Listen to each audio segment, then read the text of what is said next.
What's going on, traders? Welcome back to another trading video with Digital Goatz Academy. I'm Antoine Farrar, and this is our weekly review. So, without further ado, let's go ahead and get tapped into the market. What happened last week? So, last week, we were coming off of non-farm payroll, right? So, the market did tank because of non-farm payroll, which was one of our expectations, but after opening bell, I wasn't too sure that price was actually going to push down any further, which it definitely did. I was on the wrong side of that market, but what's important for us is that it still played out to one of the areas that we were looking at to buy up at for US 30. If you've been tuning into our channel, you know we primarily focus on indices, so that's what we're going to be discussing today. I don't know if I'm going to go over all three, but I do know I'm going to definitely put emphasis on US 30. So last week, US 30 actually, let's go Sunday to Sunday. I know how we roll.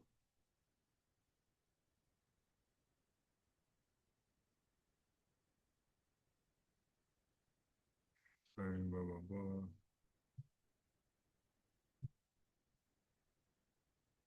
blah. Okay, just like I thought. So Sunday, I don't think we gapped. So between Friday and Sunday, this was our move right here. We didn't gap. And if we did, it was on such a small time frame that based off the hour, it didn't even register. So it doesn't look like a gap was produced. It looked like the market opened regular for Sunday. And as you can see, last week we pretty much built resistance on Monday and on Tuesday. So you can see currently where we're currently at, price bought up and then we stopped at this resistance that price made last week between Monday and Tuesday. So my expectations for US 30 was for it to break this area, but as you can see, this is on Friday. So the market pretty much stalled out on Friday. That doesn't mean that it's not going to break this area. This is just pretty much where price closed at. So my expectations are for price to still break this area, but the fact that it kind of got held up at this resistance, we'll still have to wait for the market to open up today just to kind of get more clarity on what the overall direction is. I still think that we're bullish. Now, the reason why I think that we're bullish is because I mean I haven't changed that thought process whatsoever. So let me clean up some of this, right? So if we just look at basic market structure from where we're at, right? Let's just keep it simple. Where we're currently at, this is where price closed at. So you can see that we had a bullish engulfing candle right here. But this was after that drop from non-farm payroll. Again, something that we were kind of expecting, but because like I got trapped up here, I really didn't want price to push down to these levels yet. My overall thought process behind this was that I thought that we were going to break high, like go up to like 52 or maybe hit 53 flat before actually coming back down. But I didn't factor in, and regardless, I was going to take that loss, I was going to take that loss anyway, but I didn't factor into the higher time frame. The higher time frame, when we look at some of these patterns playing out, remember it's not going to go as long as it is like on the hour or the 4 hour if you're looking at price to play towards one of your patterns. So I'll discuss more of that like a little bit later or more in depth video, but just pay attention to what I'm going over right now. So this is the daily time frame again last week. This is where we sold off from. I mean the previous week. So this is Thursday, blah blah blah. No, this is Wednesday. So yeah, non-farm payroll pretty much started the downtrend. And last week was the final move, I believe, that pushed us down to this level of structure that price needed to in order to validate that it was buying up. So we can look to the left, even if you don't know, like even if you're just starting off trading, right? If you just look to the left, you can see that price didn't really move out of the zone. Clearly, we see from this point to this point, price has been moving up, right? You know what I'm saying? Even if you don't know what a buy or sell candle is, price has been moving up. In this range over here, from this point to this point, price didn't really, move up or down. I mean, you can kind of say it did that both ways, but it didn't break out of any area until we got to Tuesday, no, Wednesday, May 20th. So May 20th is where we had the momentum in order for price to break out of. And then last week is where price did what? Want to come back and test. Consolidation is right here. Man, I should have been able to spot that. But what we focused on was the 9:45 a.m. candle, boxing it up on a 15-minute time frame. So if you see my markups, right? This is the 9:45 candle that we were talking about. But if we just look at what the overall basic structure of the market was, you can see that consolidation was right here. Or you can keep it simple, a previous high. Remember, when we're looking at price, the test previous highs and test previous lows. In order to validate itself, it needs to come back and it needs to induce some form of a correction. So it needs to come back and test one of the levels that price is deciding to test. You don't know until it gets there. But what you could do is have it marked up or at least have like a level where you say pricing didn't test this. It could possibly come back here. That's what we were utilizing with the 9:45 a.m. candle. But again, even if you weren't using that system that we use, just keeping it simple, price broke out of this structure. Let's turn it to a line chart. Price broke out of this structure. This was consolidation over here. Or even if you just looked at this over here, this was a previous high. Price broke out of it, came back to correct itself in order to test said high that price broke out of. So very similar to what I'm about to do, right? So we have highs that were made right here, right? We know this is resistance.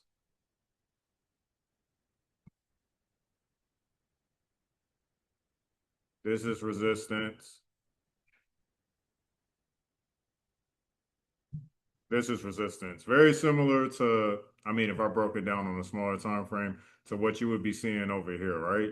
So we know that price is going to want to come back and test one of these levels, one of these previous levels of resistance, which and then will at that point turn it into support. You know what I'm saying? So we know that marking up any one of these resistance levels, price could come back to one of them. More than likely, it's going to be the immediate one or the one that it broke out of to create the big move. So we see that right here on US 30. This was the resistance that price broke out of in order to create this big buy move before we decided to come back here. How do we know that? Because price came back down here. So we have actual information that's telling us, and it's a valley that's telling us that price decided to test this previous high, right?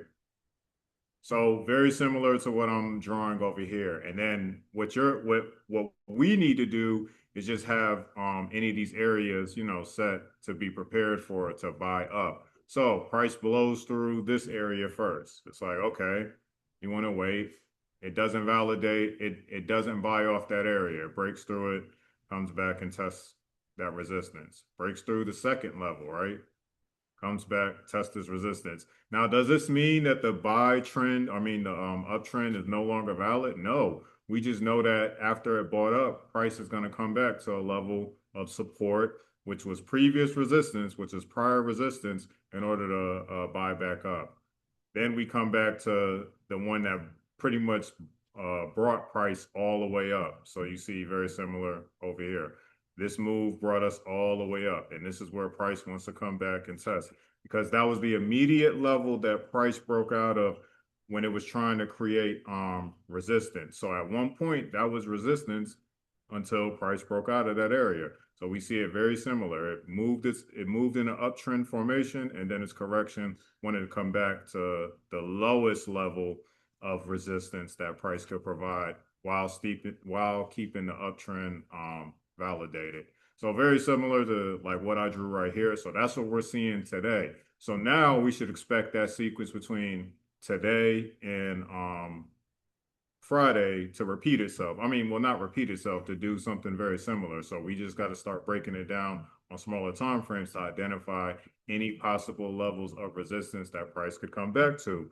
Now, I will say this, because of the pattern that I'm looking at now, I think the momentum is pretty strong to where we won't get like a move all the way back down here, but maybe halfway through. Because again, if we're looking at a correction, it should be about either half of a bullish candle if you're looking at it on the buy side, or on the selling side, half of a bearish candle. But either way, it needs to be basically 50% of a move. So whether that's in a candle or whether that's in a trend, price, if you just drew a line halfway through candlestick or a movement, a trend that price made, you can kind of guesstimate where price would at least try to come back to. It may come lower than that since we're looking at buys, but that can at least give you an idea. Okay, this is where I need to target. That's what I used to do when I first started trading. So I'm positive that works if you're not too familiar with Fibonacci, where you could be a little bit more accurate and pinpoint your entry.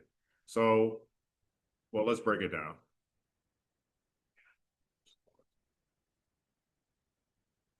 So again, identifying what's been going on. Here we have is a previous level resist. So let's look at this.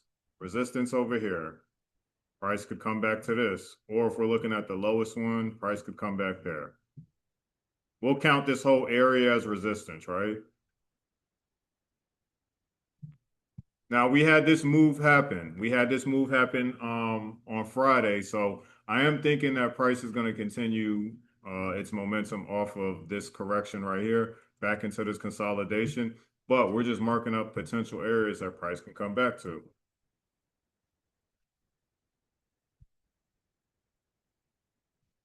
Look at that. Consolidation, consolidation.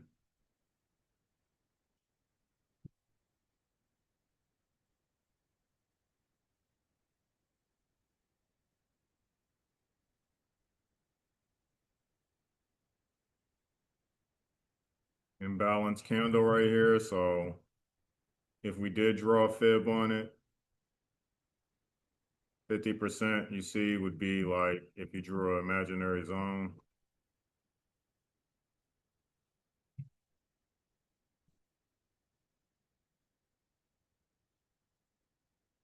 You can see that we would meet somewhere close to 50%. If price were to pull back to this level, this would be another buy zone. I'm just showing like what I just showed you, what I just showed everyone just doing that illustration just now. So we're marking up these levels, not knowing that where price may return. Of course, we would think that price will probably return to the lowest form of resistance possible in order to validate the buy. But since we have strong momentum now, price may want to do shallow pullbacks until it does another breakout and then come back and test that candle, right?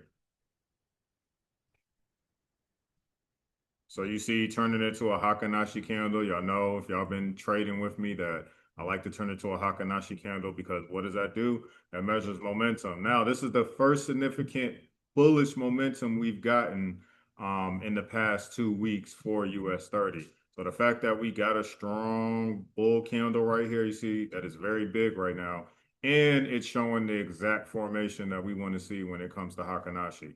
We want to see a flat bottom and we want to see price close something like this. So whenever we see a wick on the other side of a Hakanashi candle, it kind of slows down the momentum and the momentum is not valid. But the fact that we got a big candle here and it has a flat bottom, that's definitely telling me that buyers are in the market. We no longer have to worry about sellers being in the market currently right now. Now, when it comes to Hakanashis, like how they open, price could gap down in order to establish that it created the bottom of that Hakanashi candle, but we closed like this on Friday going into Sunday. It operates a little bit different than it does doing like your market reset throughout the week. So what I'm expecting is that we probably get a gap up. We'll probably get a gap up to fill in this Hakanashi candle. It'll make sense. If it doesn't make sense now, it'll make sense when you look at the market open at 6 o'clock and you look and see, oh snap, there was a Hakanashi candle and where price action is should probably be up here because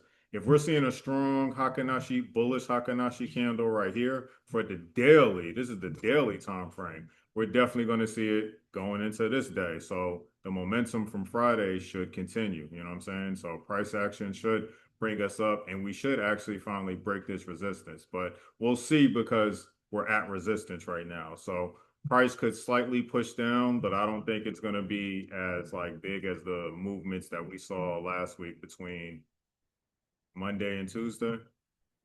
So Monday right here, and then Tuesday right here, a small move, and then Tuesday actually was a move that brought us back down to that 945 candle. So like I said, even if you're not using our system of boxing up the 945 a.m. candle on the 15-minute time frame, and again, it should be significant ones. So if you have a bunch of green zones marked up, delete the ones that don't matter, like erase the ones that don't matter, only significant moves. And you'll know once you get more info, once the market produces more information. So you see, this is a green one over here, like a 945. It's no longer relevant at this point. I mean, it did, but it's no longer relevant. So I can go ahead and toss that to the side. Only significant ones that matter. Even these really don't matter anymore. I would say this one kind of matters.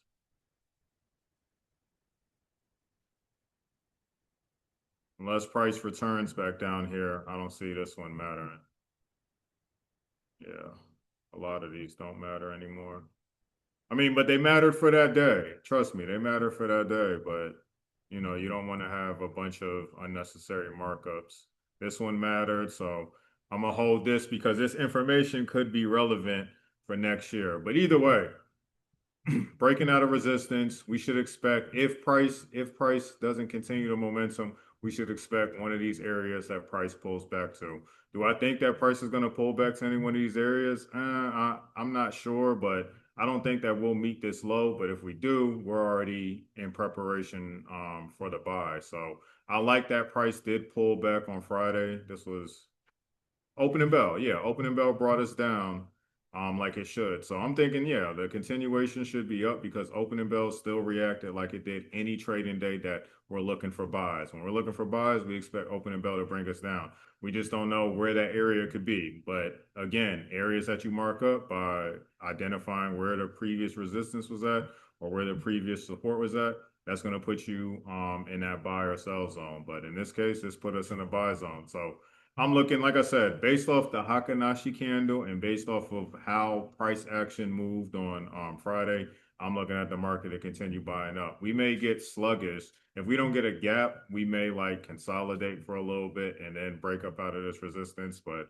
like I said, based off that daily time frame candle by turning it to a Hakanashi up here, well, here's your regular candlestick. Then you turn it to a Hakanashi. Based off the daily, buyers should be strong in this market. And I mean very strong in this market. Look at each time we've had buyers present themselves in this market on a daily time frame. That's what's important. It's on a daily time frame is what's important. So you see momentum.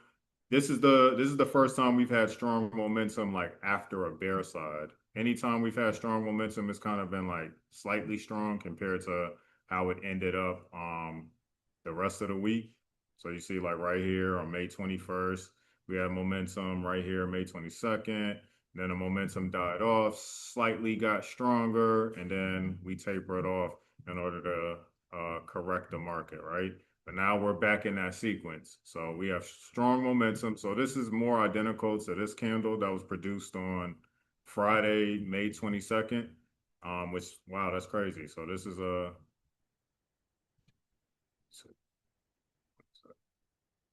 I'm doing extra stuff in my head. Don't mind me.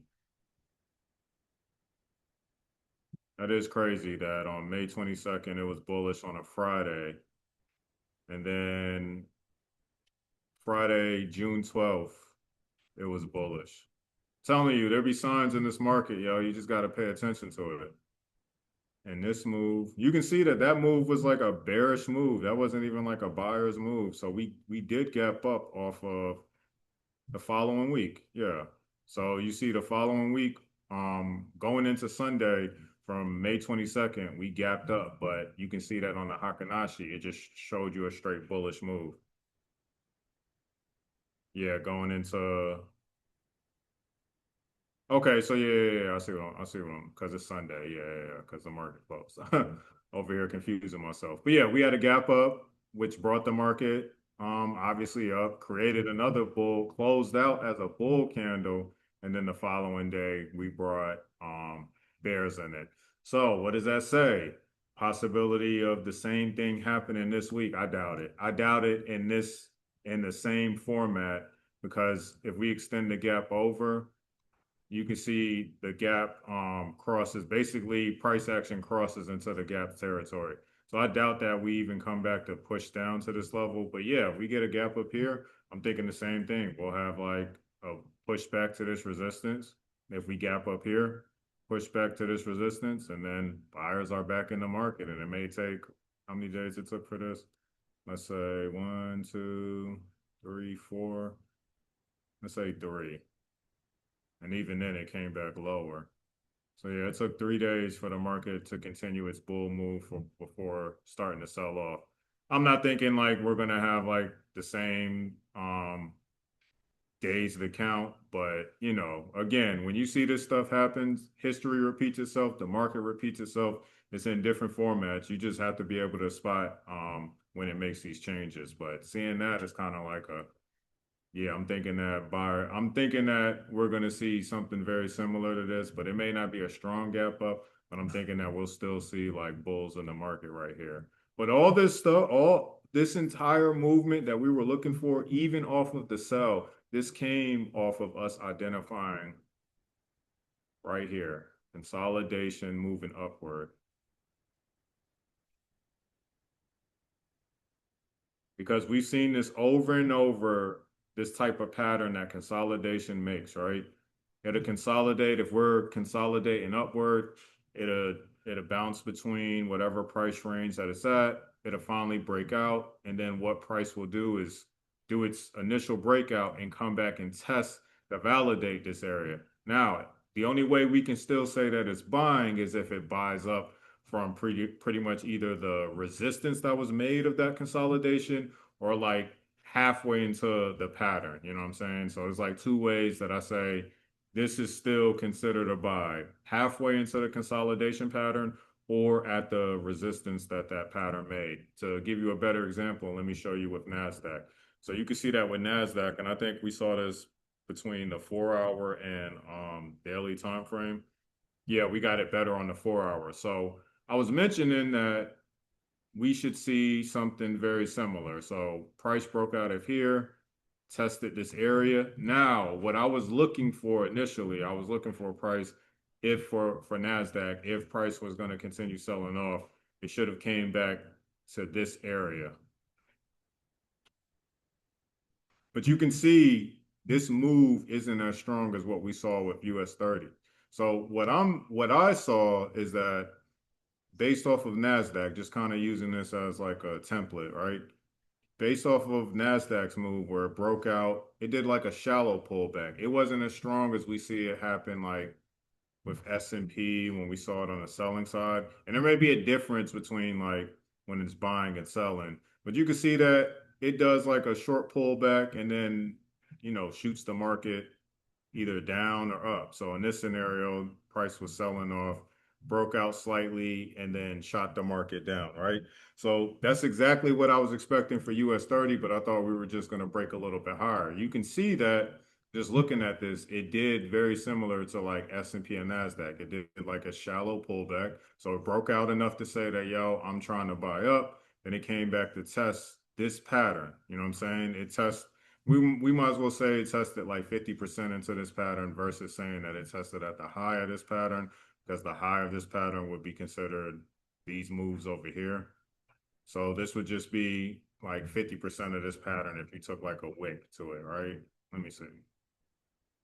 Maybe a little bit higher.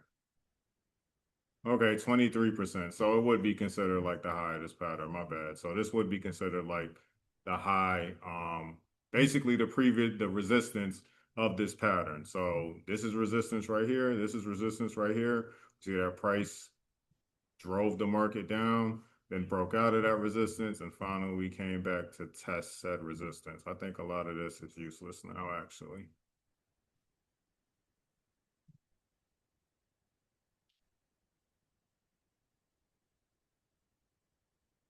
So yeah, buyers are still in the market. We're still playing off of this inverted head and shoulder. And I still stand by what I've been saying. Every sell that we've been having, even the monstrous ones, have still been opportunities for us to buy up. To be honest, yo, this wasn't even like a major sell compared to like what we've seen before. We've had like very similar sell-offs happen in the market to us. It's just about, how are you moving as far as like your risk management? Are you over leveraging? Are you moving kind of reckless as far as like not being in the right trading session, I mean market session for the pair that you're trading, things like that. So, but when we're looking at indices, obviously We want to take opportunities at the strongest opportunities should be between London and New York. Anything outside of that, I would say that, you just kind of got lucky or it was definitely powered by news that affected that, had any volatility spikes or strong momentum between like Sydney and the Sydney and Tokyo session. So between London and New York, those are the best times to be trading indices, in my personal opinion. But again, doesn't matter what currency pair you're trading. The best time to trade whatever currency pair is whatever time frame that that currency pair is moving. So if you're trading GBP, JPY, you know what I'm saying? British pound, Japanese yen, you probably need to be trading from Tokyo to London. That's where you're going to get your better movement. You might not get as much movement in New York as you would like, even though New York does move the entire market, but you still might not get the clarity that you need because again, it's not as prime time market session or trading session. But yeah, that's what I'm looking at for US 30. Let me tap into S&P real quick because S&P actually threw me for a loop. I was thinking that we were going to get I'll talk about Nasdaq as well. But I did think that we were going to buy up from here because this was one of our support areas. But again, us pointing out this candle, we definitely should have been a little bit more vigilant on it. So we said that price could possibly want to come back down, test and fill this candle by targeting the liquidity left over. I said that the fact that this was formed like on a regular candlestick chart, this is a regular candlestick chart. This is not a Hakanashi. It's raining. This is not a Hakanashi chart pattern. So we shouldn't see a pattern like this on a regular candlestick. That should definitely raise an eyebrow for you. Now, last year, something happened very similar to US 30, and it never came back to it the entire year until this year. So I'm glad that we actually filled this candle in like we were supposed to, so that way we don't have to worry about the market possibly trying to come back to these levels next year. So even though you may have, taken a loss or you were on the receiving end of the sell off and not the buyer, I mean not the you know, side that to make money, you still have this is still what you wanted to see. You know what I'm saying? You still have opportunity to one, make the money that you lost back, but also be put in the right direction. So we definitely wanted the market to clear this out. I didn't know if we were going to see it like that, but clearly it ended up targeting this area for liquidity, which is good because again, like I said, we shouldn't have to worry about the market coming back to these specific levels because one, when you look at this gap, we didn't actually test this gap. I was worried about that. But after we were, bullish here, I was like, well, maybe the market doesn't want to test this gap, but it definitely should want to come back to this level. It said, I want to come back to this level, to this specific candle, and I want to come back to this gap right here. So the gap has been filled. And as you can see, S&P doesn't always fill its gaps like US 30. So S&P does like shallow pullbacks with its gaps. Not all the time does 100% fill like we see with US 30. So I'm glad we got 100% fill I'm glad we got a percentage fill of this gap, and not to mention it tested this market 1, 2, 3. This was opening bell on Thursday. This was opening bell, and opening bell finally brought us up. So I'm looking at the market to continue buying up from here. Now that we've cleared out all these sellers, buyers should be in the market strong. So look at this, even identifying this pattern.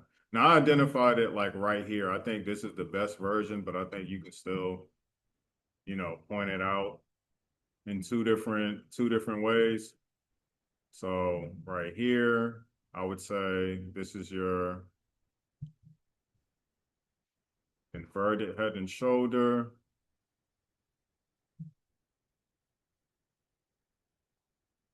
Mm, Let me put it at a smaller time frame. Okay, there we go. That's clearly inverted. Like I've never seen it be that clear. That's clearly an inverted head and shoulder. That's crazy.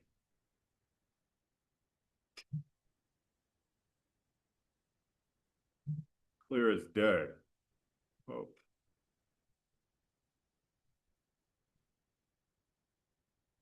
I guess.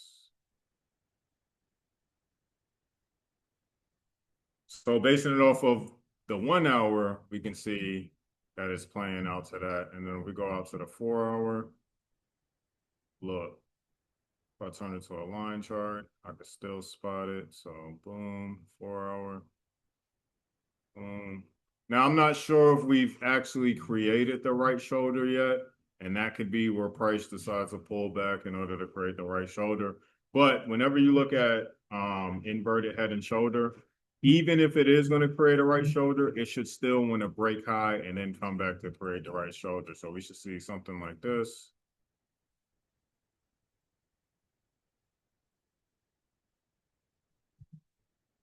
And then wherever it's gonna, however it's gonna create the right shoulder, you know what I'm saying? If this isn't the right shoulder. But based off the hour time frame, I'm sticking to that price is continuously buying up and we're not gonna do some type of correction down here. But obviously going into the open of the market today, we'll get more clarity on once it starts giving us enough data.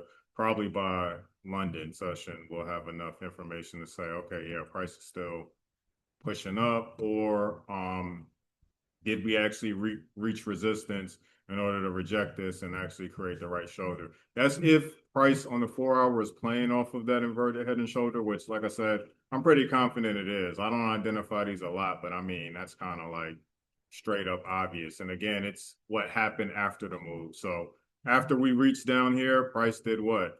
Bought up. You know what I'm saying? And even if I didn't understand like trend patterns or candlestick patterns, you can still play off of what we've seen already. 9:30, what? It's supposed to bring us down. So this is opening bell. Opening bell brought us down. This was Thursday. Opening bell brought us down. We built some type of structure at the previous high of what?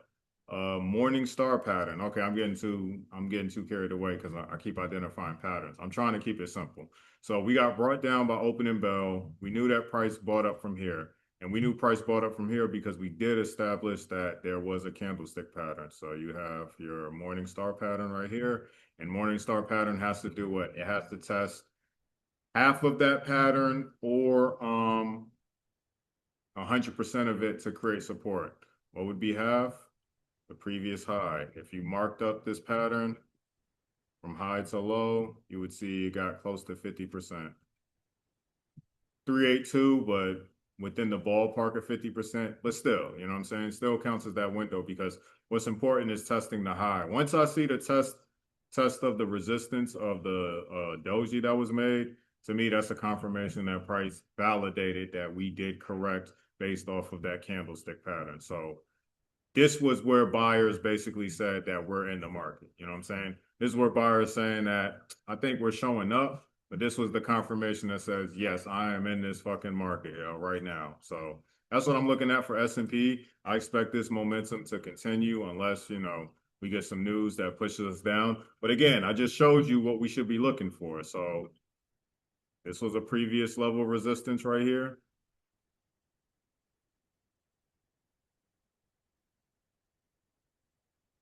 This is a previous level of resistance right here, which we did test. We did break out of this and test. And then where we're currently at could be considered resistance because we have yet to break up out of it. And those would be your areas where price would try to target. Obviously, we know it could be lower. So this was a previous level of resistance that's a little bit lower. And then again, it's always going to be the one you can't easily identify, just the same way we find consolidation. This is consolidation. So if we are to come back down here, I would think that price would try to target this area versus these. But again, we'll just see what the data brings us today. Like I said, based off of US 30, I would have to look at S&P and NASDAQ. But based off of US 30 on Hakanashi, I mean on the daily time frame and turning it to the Hakanashi chart, yeah, I'm looking at the market to pretty much either gap up or continue its movement to the upside. Same thing over here. Do we have a flat bottom? Yes, we do. So we know buyers are in the market. Let's look at NASDAQ. Same thing over here with NASDAQ. So I'm going to break down NASDAQ and that'll close off our session until we start trading, right?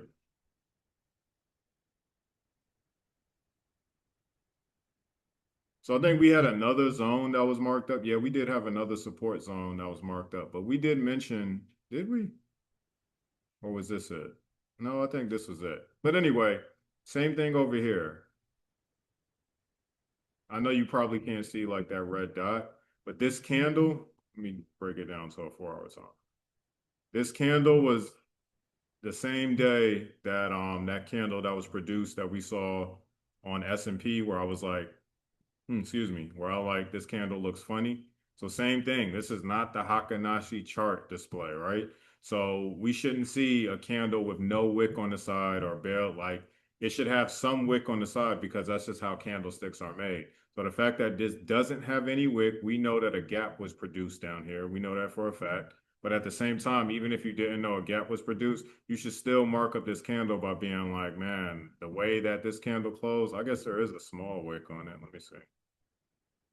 Yeah, but even then, like I just knew that that was a gap. But when you look at it on the higher time frame, look what it looks like.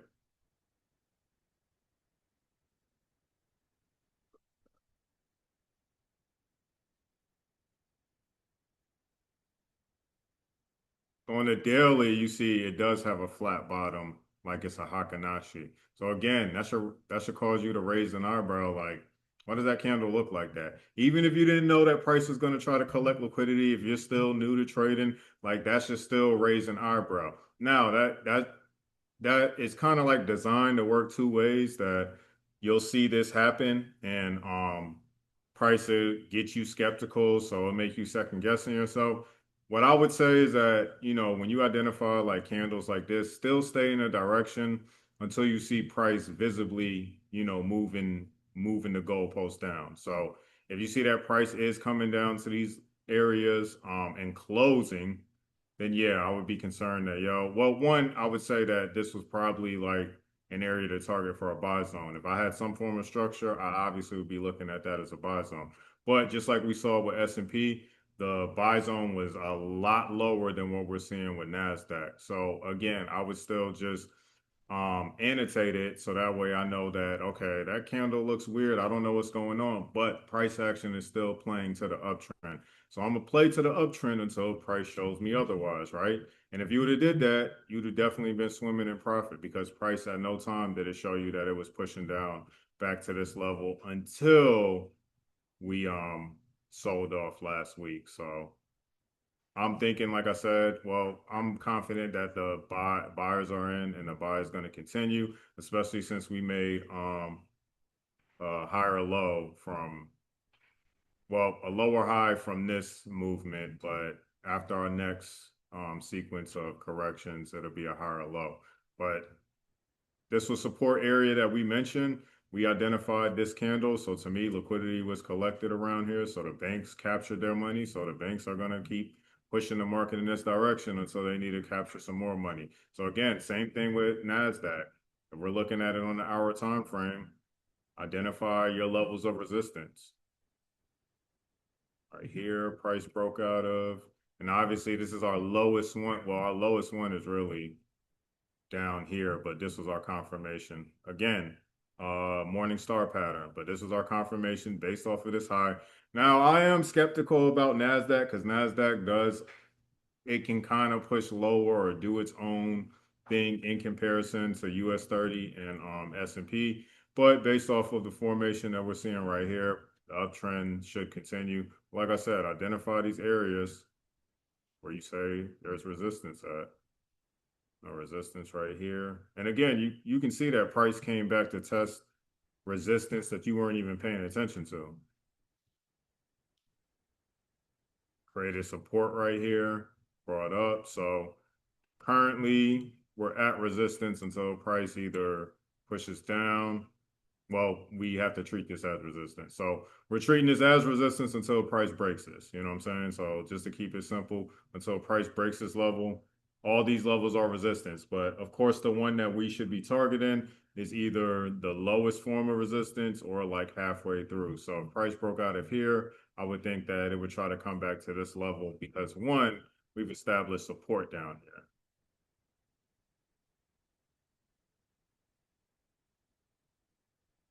Oh,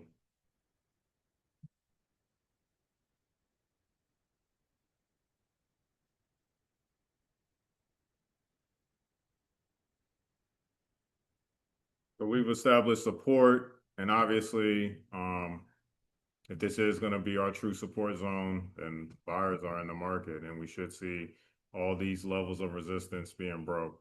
Like I said, the way that we closed Friday, it was so strong up that I think that we're going to continue that pace until we hit like Tuesday or Wednesday. Monday, we may see a tape, like the market tapering off a little bit, but I don't think we'll get like a big move, like as far as like a correction until we hit maybe Wednesday or Thursday, and then we may have an opportunity if price decides to correct. I didn't look at any of the news that may be coming out this week, so that obviously will play a factor into how the market decides to move. But other than that, as far as the technicals are telling us, but we're buying, you know what I'm saying? If I'm not buying, I'm lying, you know what I mean? Like, so that's what I expect the rest of this week, especially since we finally got that sell off after non-farm payroll, which I was, like I said, I was kind of expecting that, but overall, I was thinking that we were going to get to push higher. Now I know, you know what I'm saying? But either way, it still puts us in the right direction, still puts us in the right positions to execute these buys. But that's what we should be looking for the rest of this week. But obviously, I'll do a more in-depth analysis on market breakdown, which will be Tuesday. So if you've been tuning in to our trade sessions, you know that we do market breakdown on Tuesdays at 5 p.m. I think we're going to go live this week, so definitely be patient if you've been waiting for that, YouTube. If you've been supporting us, we definitely greatly appreciate that, and we're going to continue to bring some pretty decent content and try to upgrade our content as we continue to move forward through the rest of this year. But that's pretty much all I got. The one thing I will say is that now that we see Bitcoin start to show some type of bullish momentum, I think that that's actually transferring over into indices or futures, whatever version of trading that you're doing, whether it's Forex or stocks. So I think that this is basically, I think that we have enough momentum for crypto to start moving up. Not to mention, we just had the recent launch of SpaceX, which is doing very well in this initial open. So we'll discuss more as we move further into the week. So I hope everybody has a successful trading week. I'm Antoine Farrar, as always, signing off. Peace.